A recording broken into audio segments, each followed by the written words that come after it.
Saudara, untuk menerjemahkan apa yang terjadi semua ini, saya ingin meminta pendapat dari Komisaris Jenderal Polisi Purnawirawan Susno Duaji, Kepala Bareskrim Polri pada tahun 2008-2009. Pak Susno, apa kabar? Lama tidak berjumpa, 10 tahun lebih. 10 tahun lebih, Mas Aiman. Kabar sehat? Sehat-sehat, Pak Susno juga nggak berubah. Pak Susno, saya ingin bertanya. Yang pertama adalah soal otopsi forensik yang berbeda antara yang pertama dengan kedua. Ini harus saya katakan karena saya mendapatkan fakta yang terbaru. Mungkinkah otopsi berbeda karena ada luka tembakan dari belakang kepala tembus ke hidung? Tidak pernah disebutkan sama sekali dan itu baru ketemu di otopsi kedua. Meskipun belum diumumkan, saya mendapatkan dokumen otopsinya dan sahih. Oke, otopsi pertama sudah dilakukan oleh Rumah Sakit Polri. Ya. Apakah otopsi kedua akan berbeda dengan otopsi pertama? Betul. Bisa iya, bisa tidak, karena kan belum keluar. Nah sekarang kalau sama berarti nggak ada masalah ya. Dan bagaimana kalau berbeda? Ya kalau berbeda tentunya yang dipakai yang kedua. Kenapa ya. yang kedua? Karena yang kedua kan lebih sahih. Terus kalau tidak samanya bagaimana? Jalan penyidikan akan berubah gitu. Bisa-bisa 180 derajat. Tapi untuk si Baradae nggak ada perubahan. Apapun hasil otopsi dia tetap tersangka. Tapi saya ingin bicara soal pernyataan Pak Susno yang mengatakan bahwa ketika ada perubahan dari otopsi pertama dengan otopsi kedua, maka penyelidikan dan penyidikan akan berubah 180 derajat. Bagaimana logikanya? Berarti kan ada luka lain selain peluru, apakah ada luka benda tajam, apakah ada luka benda tumpul, luka-luka tersebut nantinya kan penyidiklah yang akan mengembangkan siapa yang melakukan. Maka tersangka nantinya akan bisa lebih dari satu atau beberapa orang. Oke, ini yang kemudian jalan logika penyelidikan dan penyidikan akan berubah. Sekarang kita masuk ke pasal soal Barada Eliezer yang dikenakan pasal pembunuhan, pasal 338 KUHP. Penyidik sudah melakukan gelar perkara dan pemeriksaan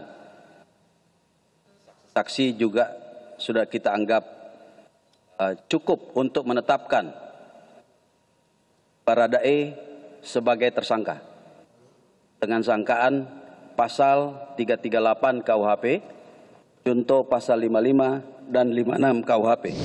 Artinya secara logika, kalau tembak-tembakan karena lakukan pelecehan lalu kemudian ditembak oleh Barada Eliezer karena ditembak duluan sebelumnya oleh Brigadir Yosua, itu bukan seperti itu ceritanya karena pasal yang dituduhkan kepada Barada Eliezer adalah pasal pembunuhan dan bukan bela diri. Kalau bela diri tidak perlu harus sampai mati kan. Kalau ditembak misalnya dia sedang geletak, bila perlu kan ditolong bawa ke rumah sakit. Dan yang penting dia nggak bisa nembak. Tapi oke lah, itu sudah lepas dari pasal tembak menembak. Tapi kalau 340 itu jelas direncanakan terlebih dahulu. Ancaman hukumannya adalah hukuman mati. Nah kemudian nanti dia membunuh itu sendirian, apa ada temannya. Bisa dia si Baradae ini hanya membantu, bisa Baradae ini hanya ikut serta. Baik. Mungkinkah sekarang skenario saya ubah? Masuk bahwa pasal 55 ia adalah aktor utama. Dan kemudian di pasal 338 pasal pembunuhan yang sebelumnya dikatakan oleh polisi dia tidak dalam upaya membela diri, maka di pengadilan nanti bisa berubah bahwa dia overmark atau notwear alias pembela diri karena dalam keadaan terpaksa. Sangat tergantung itu kan dengan hasil otopsi nanti, juga sangat tergantung dengan hasil laboratorium forensik, balistik. Dilihat sudut tembak, dilihat jenis peluru, dilihat posisi jarak tembak dan sebagainya. Itu akan menentukan. Ini menarik Pak tadi. Silakan. Bagaimana membuktikan apakah itu senapan Glock milik Barada Eliezer atau bukan?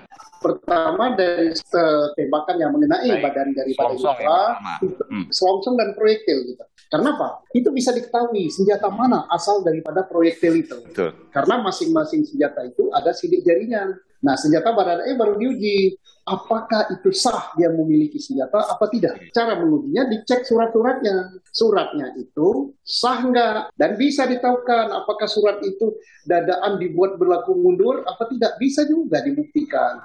Karena selain surat senjata yang dipegang, juga akan dilihat di buku register. Kemudian dalam penerbitan surat senjata itu untuk si pemegang senjata, apalagi seorang tamtama, tidak begitu saja. Karena polisi atau Polri ini mempunyai SOP yang sangat ketat. Ada tidak hasil psikotesnya, lulus nggak? Kemudian ada nggak hasil ujian nembak dia? Memenuhi syarat nggak? Jago. Sungguhnya mudah untuk diteliti karena senjata punya nomor seri, punya surat, dan orangnya juga tidak sembarangan, harus qualified yang megang. Baik, ini jelas sekali apa yang disampaikan oleh Pak Susno Duaji. Terima kasih. Kabar Reskrim Polri 2008-2009, Komisaris Jenderal Polisi Purnawirawan Susno Duaji. Pak Susno, terima kasih, sehat selalu.